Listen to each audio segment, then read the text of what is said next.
Hi, everyone.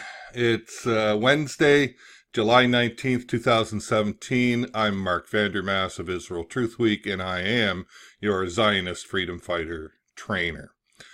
I thought I'd give you a little update on what the reaction was from Brith to the comments made by their Western Advocacy coordinator, Mr. Ryan Belleros. They were made on Twitter, as you may know. They were made on Twitter. He called me a primitive, ignorant racist for questioning the indigenous narrative with regards to Israel. I did contact Michael Moston and asked him for an apology, and I did receive a very polite reply from him on Monday, 2 days ago. So, but before I get into that, I just wanted to thank you. I wanted to thank every one of you who were outraged by what was said. I think those of you who know me understand that I, as a Christian Zionist who has spent many, many hours advocating for Israel and organizing conferences and speaking out against the injustice of this occupation and apartheid vilification, I think you understand that my only agenda is doing the right thing for my Jewish brothers and sisters. For those of you who don't know, my parents grew up or lived under Nazi occupation in Holland during World War II, and I grew up with a great sense of the Holocaust, its lessons, and the need to speak out. So I have no other agenda. I have the best interests of my Jewish brothers and sisters at heart here. So Mr. Moston, the CEO of B'nai Brith, wrote back promptly and very politely. And here's what he told me. Excuse me. Essentially, B'nai Brith is not responsible for the comments by its Western Advocacy coordinator because he made them using a private account.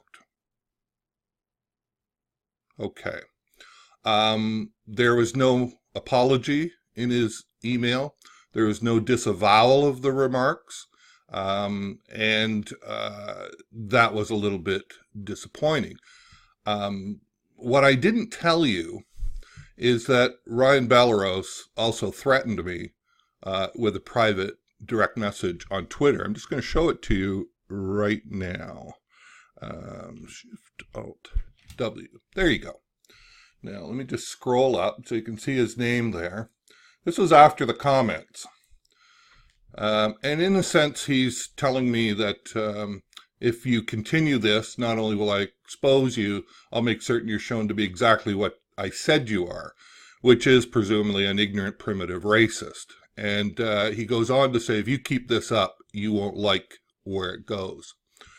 Now, what's interesting about that is that Mr. Belleros has, in his writings, including one that in which he talks about his visit to AIPAC, you can see some really violent imagery in there. And he talks about punching people and being aggressive with them. So now, do I think he's going to come and attack me physically? I don't know. I would hope that's not the case. Frankly, I'm just not really understanding why B'nai Brith thinks this is someone who's going to be representing them well. Nevertheless, they did not apologize. He did tell me, however, Mr. Moston told me that that Belleros deleted the racist tweet after he spoke with him, even though it had nothing to do with B'nai Brith. And he essentially told me it was my fault because I made my concerns public. And I want you to know something really clearly here. As I mentioned in my last email to you, I have a lot of experience with this indigenous narrative. I've many years working as an unpaid rule of law activist during the Caledonia crisis, where a whole town was terrorized by Native militants, all using the Indigenous versus colonialist versus settler narrative. I've seen it used in the Middle East, and it seems that pretty much where it's used to justify violence against innocent people and or to gain special rights based on bloodlines. I find it, aside from my other concerns about it, specifically regards to Jewish people, I find it a particularly, shall we say, disturbing narrative. I'm not happy with it at all. So when I first started seeing, they'll remain nameless, when I saw organizations that I knew inviting Mr. Bellerose to speak about this Indigenous narrative, I was in quite a quandary because I didn't want to air the serious problems with this narrative in public. So I quietly prepared a fairly detailed paper, and I sent it off privately to these organizations. I said, do you understand the person that's making this argument, and also the dangers, the potential dangers of it, not just for Jews in Israel, but to also Canada. And I had phone calls with some of these people, and I'm really sad to tell you that they didn't really seem to care very much about whether the narrative was true or false, or whether it was going to hurt anybody in the long run, including Canada. And they essentially, the attitude was, well, it's good for Jews, or at least they seem to think so. So I watched in silence as this narrative kept going, and I thought to myself, well, sooner or later somebody's going to open a Torah and say, gee, Indigenous, how does that fit with Torah and the story of how Jews conquered the Promised Land? And apparently it's never happened that I'm aware of. So here we are now. This great civil rights organization, Brith, has embraced fully this Indigenous Jew narrative, and as have other organizations. So I advised Mr. Malston that Mr. Bellerose had mocked me on Twitter for sending these letters, and he wanted to make them public. So I explained to him that I was a little bit confused as to his request that we really should keep these arguments to ourselves, which is exactly what I tried to do. Only a handful of people ever got copies of that. They were not mass emailed. I really did not want to have to write in public articles pointing out that Jews had conquered the original people in the land, and somehow that was going to make them indigenous. It's a ridiculous argument, and it would be kind of like a white American saying, well, we killed off most of the Indians, so it's 200 years now we're indigenous. You would be laughed out of a room if you said that. And so I did express my concerns privately. Okay, I tried that. It didn't work. And then when the new event that's going to be coming next in about a week, when I saw the event that B'nai Brith was putting on called "Are Jews Indigenous to Israel?" I thought, I just can't be silent anymore. So that's why I posted the tweet. It was a very benign tweet, and I said, no, Jews not indigenous, read Torah. And also I posted a meme that you saw in my last email, wherein I drew a line, a circle based on a radius of 1,230 kilometers around Eilat, which is due west of the city of the town of in Iraq, where Abraham and Sarai were from. And the point being that anyone within that radius of 1,230 kilometers is also could make the claim that they were indigenous to the land too, because the Torah makes it crystal clear that Jews were not the first inhabitants of the land, and in fact they conquered those inhabitants, none of whom exist today. And I really failed to see how emphasizing that is a great narrative to counter the occupation vilification. So if you actually draw the circle, if you've seen the email, if you actually look at the circle, if you draw a radius from Eilat over to Iraq, 1,230 kilometers, and then draw the circle, it takes in all of Syria, all of Lebanon, all of Jordan, half of Turkey, all of Egypt, and half of Saudi Arabia. Is that a door you really want to be opening? I don't think so. However, my gentle criticism sparked off this Twitter war in which I was called a racist, ignorant, primitive. So, let me just finish off with what Mr. Moston told me. He also told me that there was a consensus, he said, between most of the major Jewish groups in this indigenous narrative that they're promoting.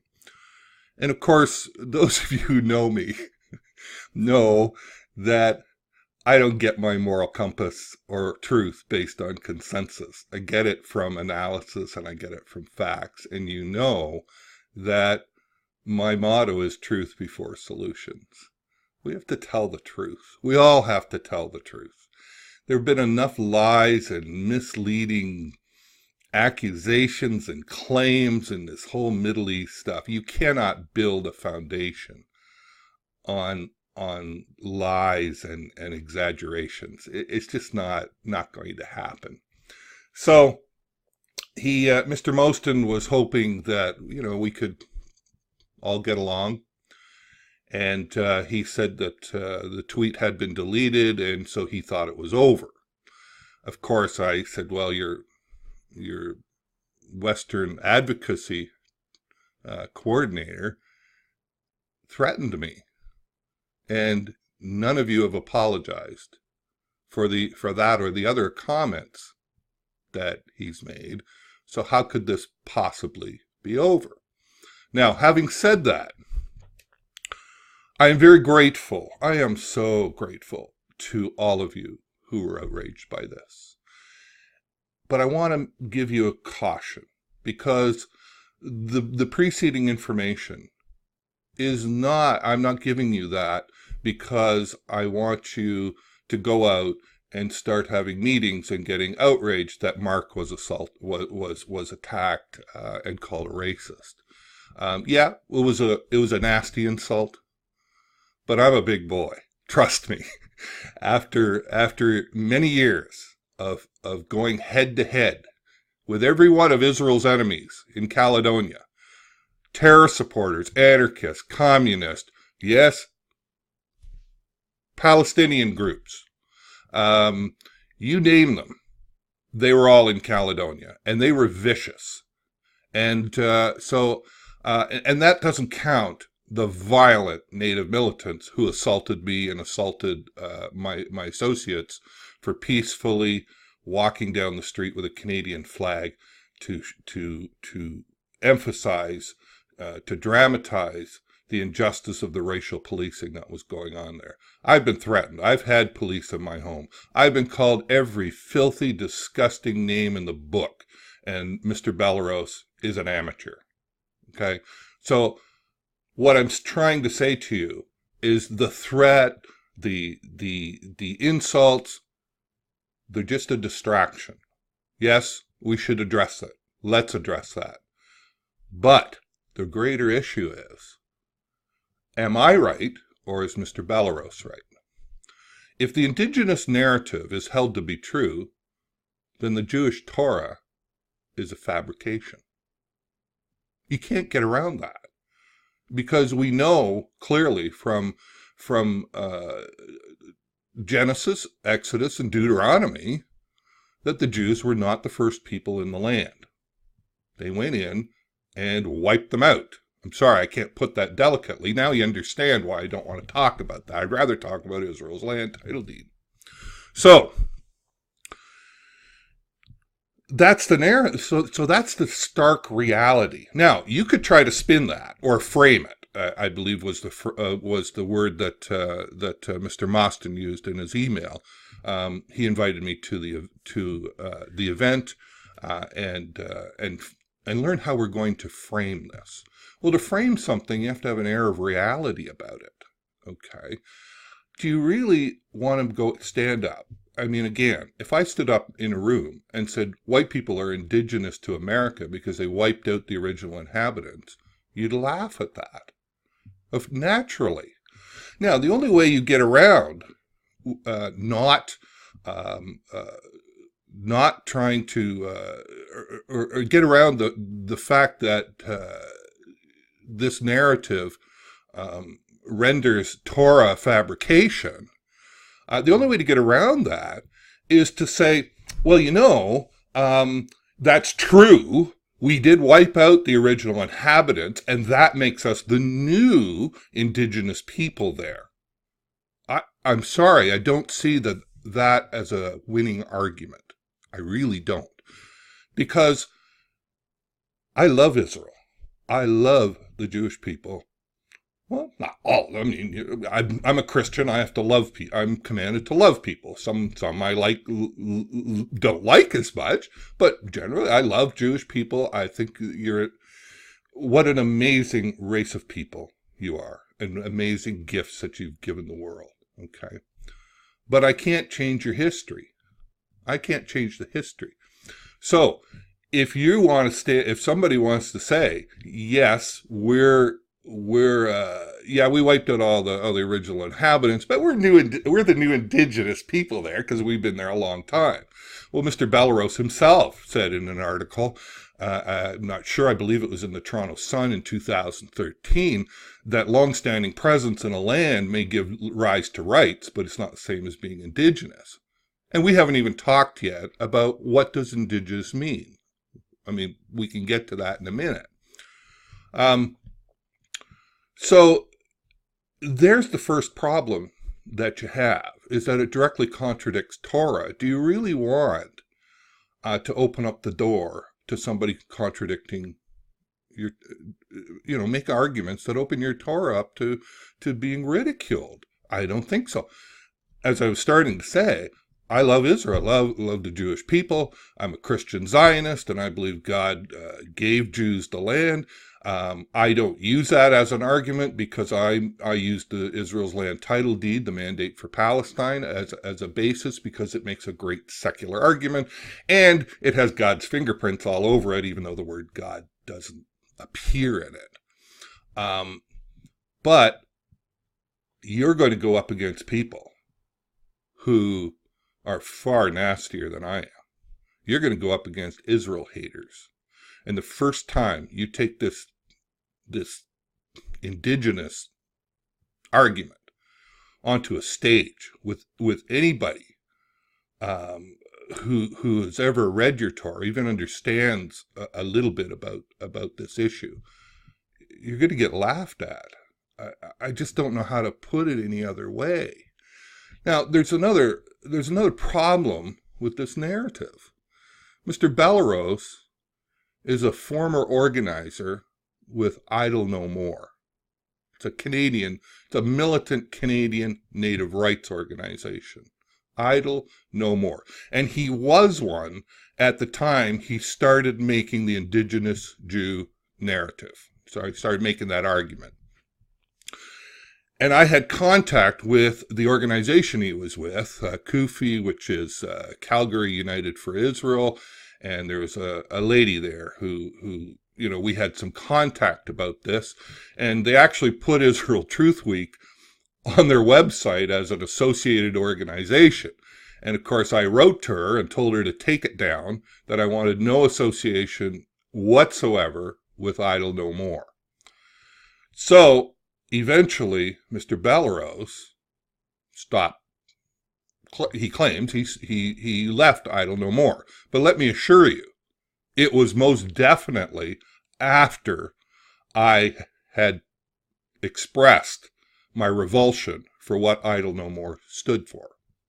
And the fact that he was an organizer with Idle No More was very troubling to me. Now, in case you don't know who Idle No More is, they organized road blockades across Canada.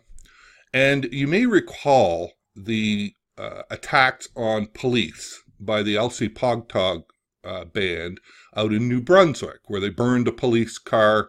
Mohawk warrior flag was flown. That was the flag that flew in Oka when the warriors murdered a police officer. It was the flag that flew in Ipperwash at the time Dudley George was shot, after the police there had been conducting racial policing in the area.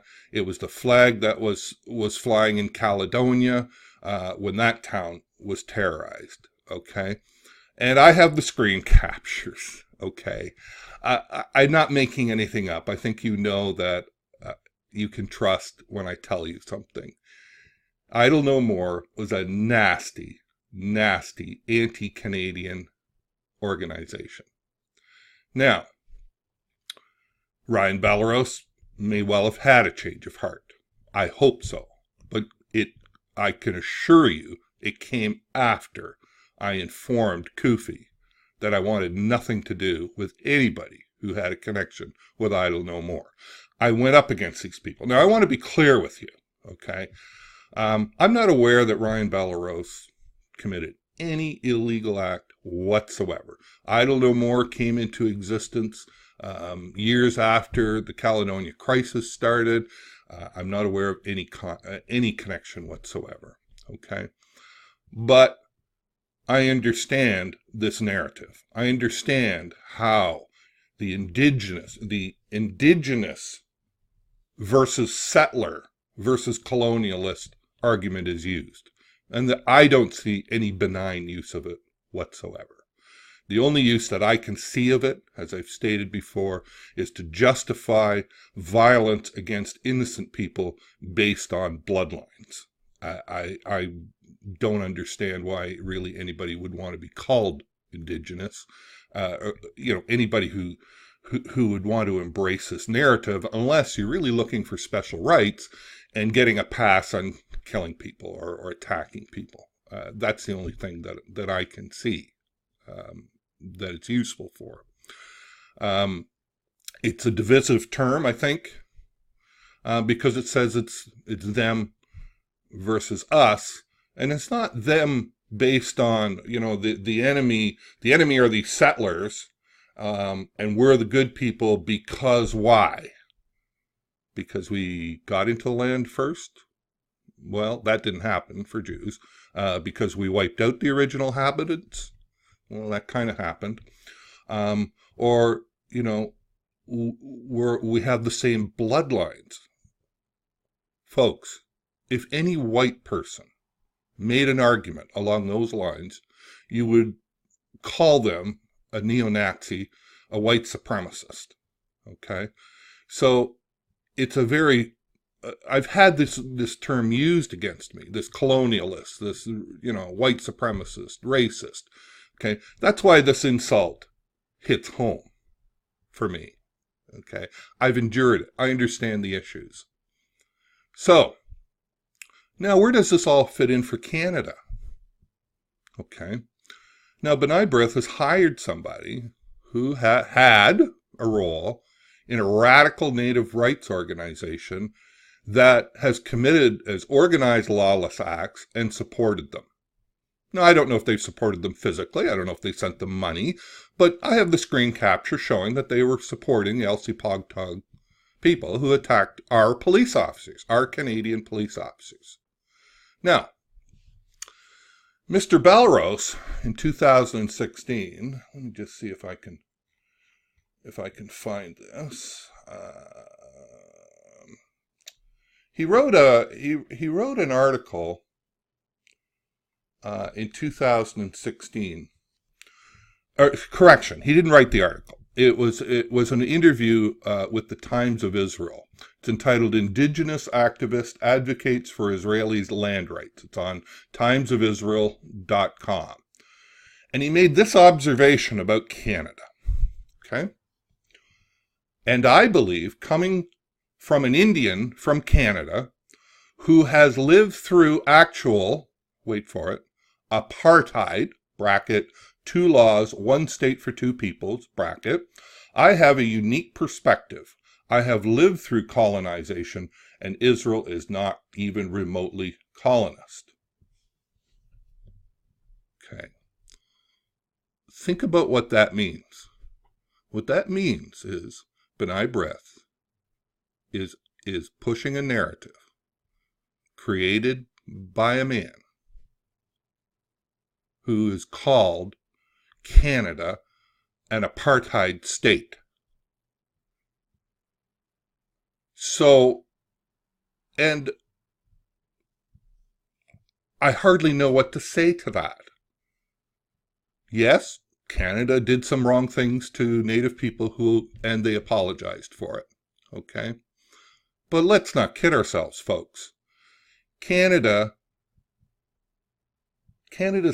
society is open to every person who lives here, every citizen who lives here, regardless of their race or ancestry. The laws are very, very clear about this. I mean, nobody can credibly say that anybody, anywhere, has a law that keeps, as apartheid was in South Africa, has a law that forbids the participation of Native people, including Mr. Belrose, in Canadian society. Nobody. How could you argue that? It's ridiculous. In fact, I mean, yes, there are 2 laws, okay? For example, the Criminal Code makes it clear that Canadian natives are supposed to get special treatment in a criminal case. If they're charged with a crime and found guilty, they get lower sentences. I'm not making this up. It's called the Gladue decision. The judges have to take into account the special status of Aboriginal offenders. Okay, so I guess if you want to call that an apartheid state whereby the state gives you special treatment because of your race, then yeah, I guess we could call Canada apartheid. Seriously, folks. Is that what Israel Advocacy has come to now? We're going to push this fake Indigenous narrative and give and in the process, give a platform to a guy who's calling Canada an apartheid nation. And he lived through colonialism. Okay. Look, the only thing that matters is this narrative true or not? Okay? If the Indigenous narrative is true, okay, you're free to make it. But we should also have a discussion about the dangers of it. And there are dangers to the Jewish people, because it undermines your Torah. There are dangers to Canada. There's the danger of ridicule. But there's also, you have to ask this question. I deal in counter-propaganda. That's what I do. That's how we won Caledonia. We spun facts. We spun it a little bit because we used Dr. Martin Luther King Jr.'s methods in Caledonia. We wrapped ourselves in his flag and his quotes, but it had an air of reality to it. It had an air of reality because the police were conducting racial policing against non-native people in order to appease the supremacist native militants. Had this air of reality about it. Look, I get we're not black, but the principles are the same. Okay? So I understand counter-propaganda. We used it. I'm going to tell you something. Our use of Martin Luther King Jr.'s narrative was stunningly effective. We were a very small group, and we got a hold of a video once of a conference they held. And one of the sessions in this conference, this was an anarchist Aboriginal conference about Caledonia. One of the sessions was, how do we counter these guys? That would be me and my partner Gary McHale. How do we counter their use of Martin Luther King's methods, because they're making us look like the racists? Okay? Yeah, we stopped them in their tracks. Maybe we didn't win, but I'm going to tell you something. Whether it was the radical left, the same leftist organization that hate Israel, whether it was the militant natives, whether it was the police that were appeasing this violence, just like the UN does to Israel, we stopped them in their tracks. They knew they were in a fight. We used the courts. We used counter-propaganda. So I understand activism, real activism. Not armchair activism, not keyboard activism, the real stuff, going to jail. I was arrested 5 times for trying to walk where I was not allowed on public roads, okay? It took us 30 months to make the Canadian flag legal again in Caledonia, and I'm not kidding. You can read that story on Voice of Canada. If you want, email me, I'll send you the link to it. It's in the sidebar. I understand activism, and I understand counter-propaganda, and I cannot, aside from, even if you could make this Indigenous argument work, what's the propaganda value? Counter-propaganda value? How does that help you? How does that help you win the struggle to preserve and defend Israel's honor? How does that help you? How does it help you to raise the fact, to open yourself up to, ridicule because Jews wiped out the original inhabitants and are now claiming they're the indigenous ones because they've been there all the time? How does that help you? I don't understand it. Anyways, I'm going to leave a little role play. When in my email, I'm going to do a little role play. I wrote out one that will help you understand this. I hope this has been helpful for you. I am going to produce a paper that I can publish. The original paper that I sent privately has copyrighted images, so I really don't want to send that. So I'm going to rework it, I'm going to update it, and I'm going to produce a paper that anybody can refer to when this Indigenous narrative is raised. I hope this was helpful.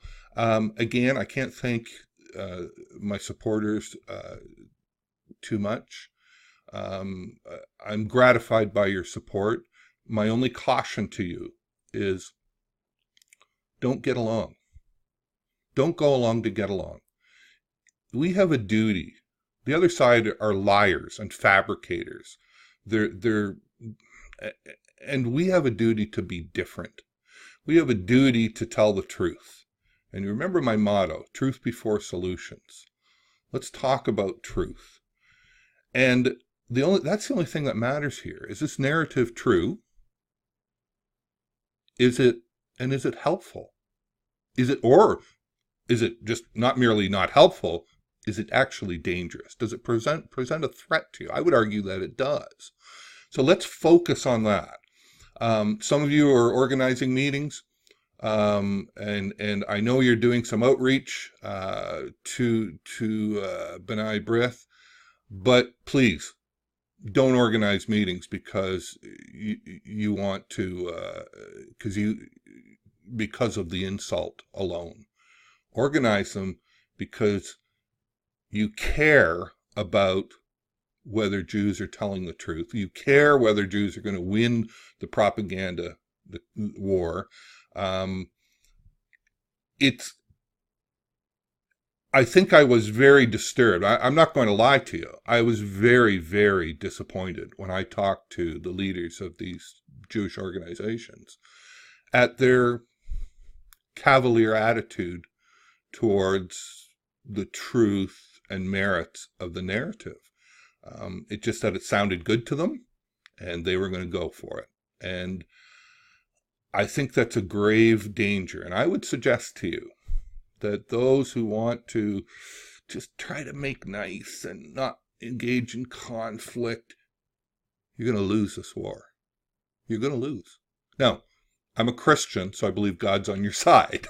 And anybody who doubts God's plan, if you're a believing person, and you want to know what's going to happen in the end, then read Zechariah 14, which was the inspiration for Indiana Jones, the first Indiana Jones movie, that climactic scene where people melt. That's from Zechariah 14. God's going to bring all the nations of the world against Israel, and he's going to destroy them. That's what's going to happen. But in the meantime, we need to do what we can to preserve truth. And going along because you don't want to make waves, that's why you're losing this war. You're losing the propaganda war. Do you know why? Because your enemies are prepared to stand up and make a consistent, powerful, completely fabricated argument that Jews are illegally occupying their land. They have no legal basis for it. I mean, they don't have a Balfour Declaration. They don't have San Remo Conference resolution. They don't have this remarkable land title deed from the League of Nations called the Mandate for Palestine. They have none of that. They use their lies to fabricate an entire narrative. And it's amazing to me that so far the Israeli government and these major organizations that are pushing this fake indigenous narrative have not embraced the beauty and the magnificence of your land title deed.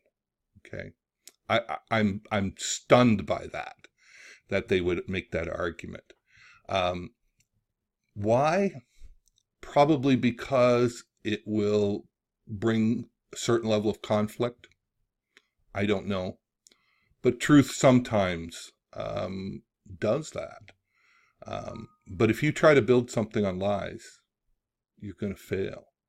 The only way that we win this counter-propaganda war is if we decide what is true and then decide that we're going to tell the truth no matter what, no matter who's angry, no matter... I'm going to tell you something, folks. We were a small group of people, just a handful, at a time in Caledonia when the government was telling everybody, don't worry, things will be settled in weeks, not months. It's still going on to a degree. But we have to focus on the truth, okay? We went up against everybody, and we still won. Truth always rises to the surface. We can't embrace half-truths and lies and fabrications just because, well, we think they sound good, because then you get into the law of unintended consequences anytime you get away from the truth. So I would rather be, the fact that every single Jewish organization in the world hates me and says I'm wrong, it doesn't worry me even a little bit, as long as I stick to the truth.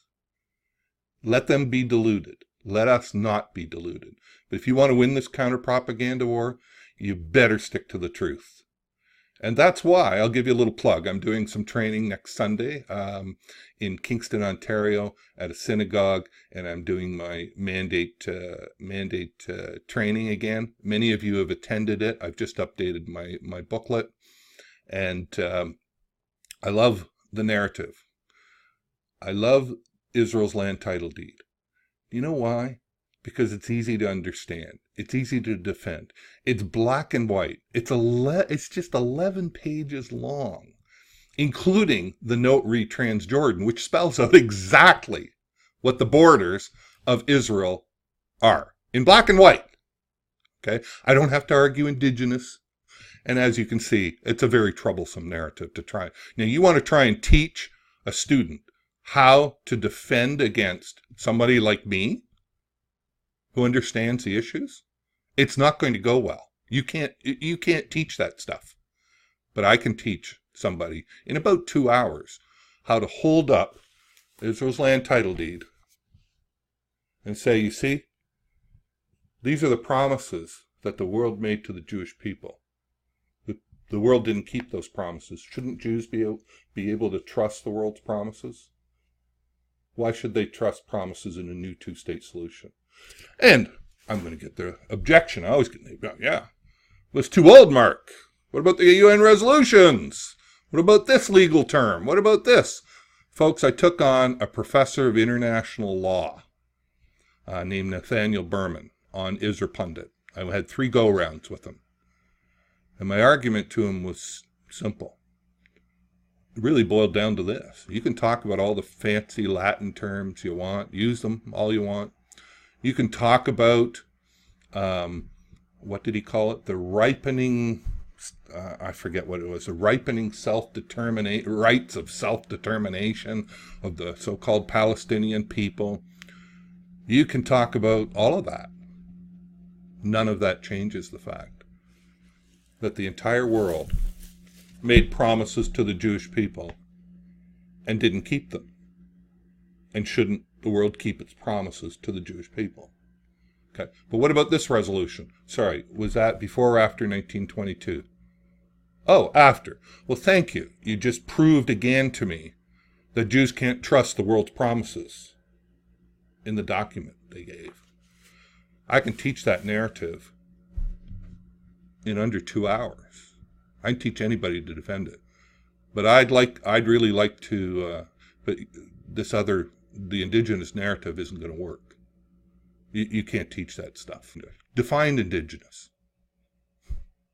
How far away from a certain point do you have to be Indigenous? 50 miles? 100 miles? 1,000 miles?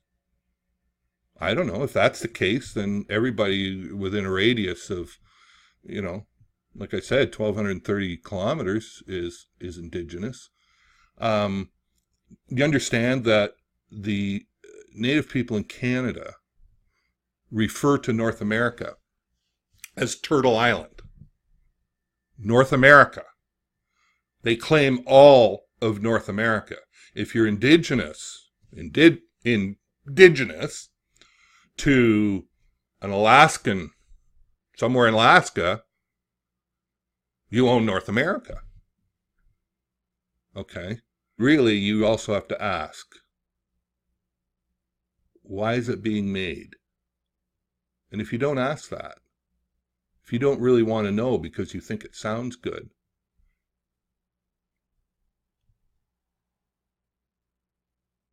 that's a problem.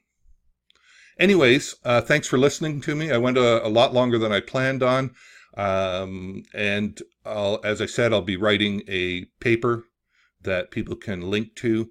I'm leaving for Ottawa tomorrow. Won't be back until after doing my training on Sunday. And I am so looking forward to that. If you're going to be at that training in Kingston, I'm really looking forward to meeting you. It is such an honor to be invited into your holy place to talk to you about this remarkable document that is Israel's land title deed, the mandate for Palestine, and especially to be in a holy place. And as I like to tell my audiences, the mandate for Palestine does not have the word God in it anywhere. But if you're religious, when we go through this document, you're going to understand God's fingerprints are all over it. Okay? And thank you for listening. Goodbye.